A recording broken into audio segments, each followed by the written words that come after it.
William James, who was a 19th century philosopher, theologian, psychologist, one of the earliest psychologists, suggested that human beings have this habit of inferiority, which means that we have this habit of not really rising up to the fullest potential of the person that we were always intended to be, that we were born to be, that we could potentially be.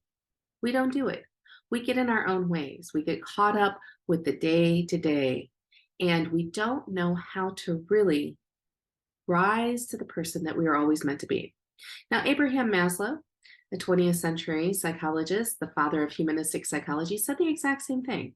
He talked about self-actualizing behaviors and how important it was that we as human beings begin to move towards self-actualizing the person that we were always meant to be, the person, the potential, the gifts, the talents that we have. But in today's modern world, the biggest thing that gets in the way of all of that is how busy we are, how much we can't just sit in our potential, that we're striving and driving to try to get things done, to make ends meet, to rise to the top of maybe our organization or within our community. But we don't really rise to the top of the potential of the person that we are always meant to be.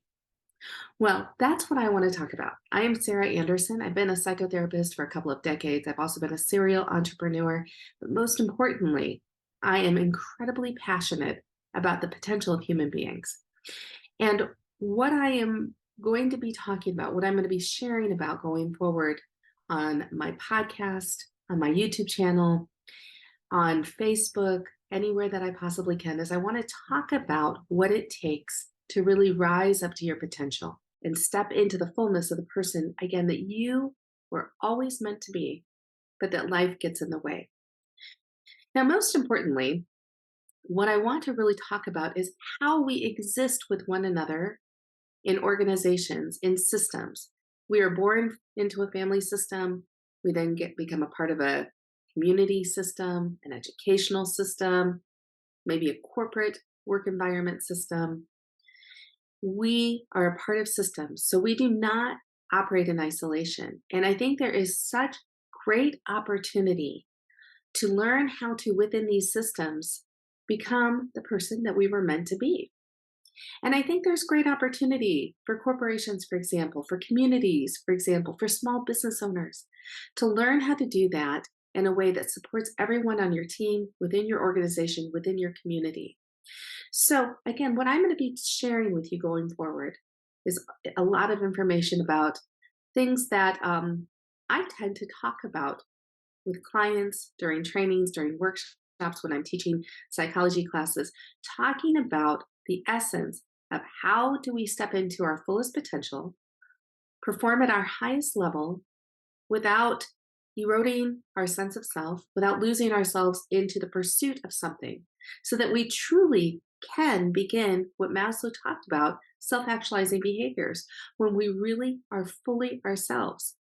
So that means an intersection of emotional agility, really understanding how our emotions and how the emotions of other people really work together.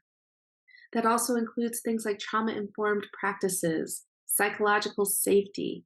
How do we meet and greet people in a way that helps to inspire them to reach their fullest as we are doing the same? It's also about how do we begin to adopt high-performing behaviors in a way that support us, support our goals long-term, support the goals of the systems that we are part of long-term, so that we can really make a meaningful impact. We can leave a legacy. We can really feel our best when we're doing our best work. And at the same time, how do we ensure that we're operating in a way that supports ourselves well, that we are resilient, that we can stand up and to the challenges that are facing us in this world every single day? So I welcome you to join me on this. Please follow me along. Reach out to me if you would like to have some information that might be particular to you, your organization, your system, because I am also really interested and passionate about bringing transformation to people in all of these systems. So again, that we can all thrive together. I think that's how we make the world a better place. All right, so again, I am Sara Anderson. Please join me on this journey. Follow me along. Let's do this together. Thanks so much.